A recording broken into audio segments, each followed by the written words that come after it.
girls who glove. My name's Nikki, aka Spyro.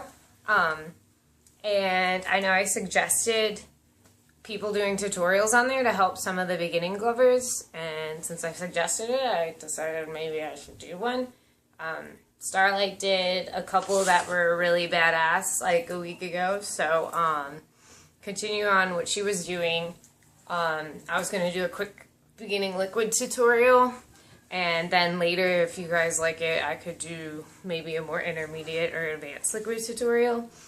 So, liquid's a really great move because it's a really good transition and it's a really good opener, I feel personally.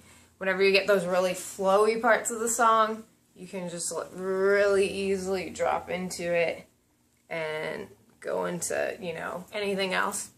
So it's a really good move for that, and it looks really cool, and people like it. So you should probably learn how to do liquid.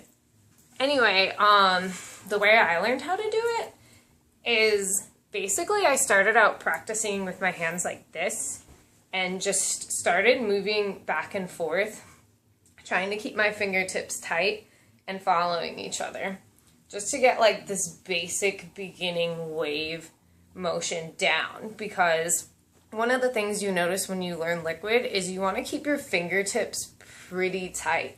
It makes it look a lot more clean than when you're just waving about like this compared to this.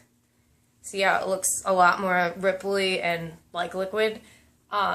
So yeah, basically if it's your first time ever doing it, just go ahead and practice getting your fingertips following each other.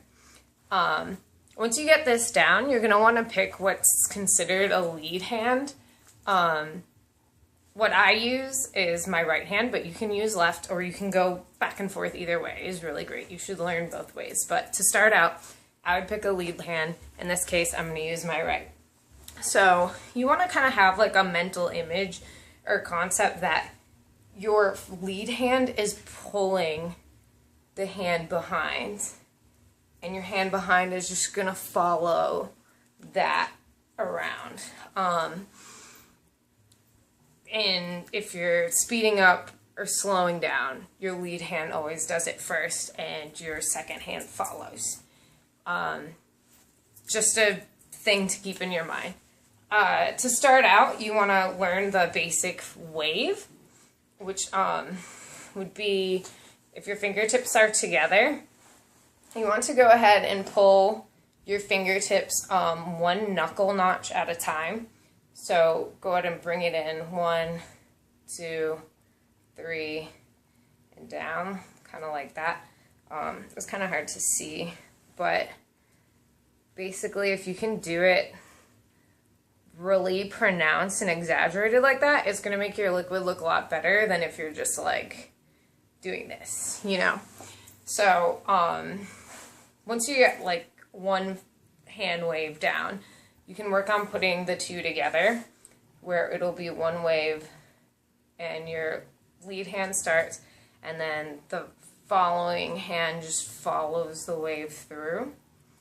So this is basic wave. Not really much to it.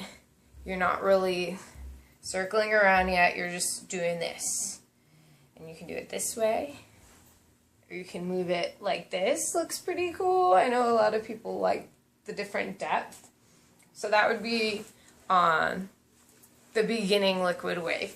And from there, you want to work on turning your hands outward and waving like this. It's a real big one. So if you get this down, go ahead and move out this way.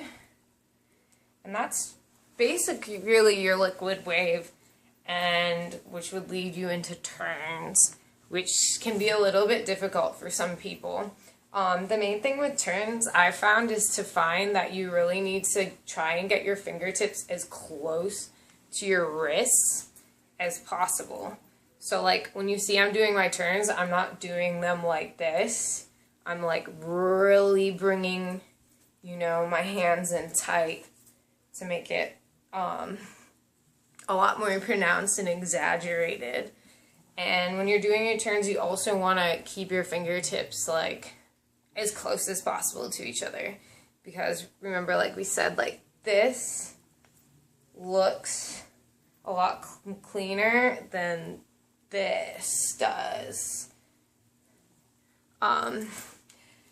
Another really quick thing, I'm sorry if this is like totally random and scatterbrained, but that's just how I roll. A lot of people, and there's I guess a lot of debate on whether or not you should tuck your thumbs when you do liquid, because I've seen people do liquid like this, with their thumbs out, waves. I've seen people also tuck their thumbs. I'm a big fan of tucking my thumbs simply because I wear my lights on the outside, except for my thumbs. I actually put on the inside because I like to click them on and off, and it actually helps with my mode changes. I can, like, for some reason, click my lights better if my thumbs are on the inside. So I like to palm my, sorry, those are my cats fighting. I like to palm my thumbs because it really lights up the inside of the gloves when you're doing liquid, and you can do a lot of things where you like flash the lights or whatever. Because sometimes I'll start off with, you know, my finger lights off, and I'll just kind of conjure around some thumb lights, and it looks really cool. So that's why I keep my thumbs in, but it's really up to you. Anyway, I hope this kind of helped, even if it was kind of random and all over the place. But, yeah, I guess let me know if you have any questions or ever need help. Be sure to message me. Have a good day. Adios.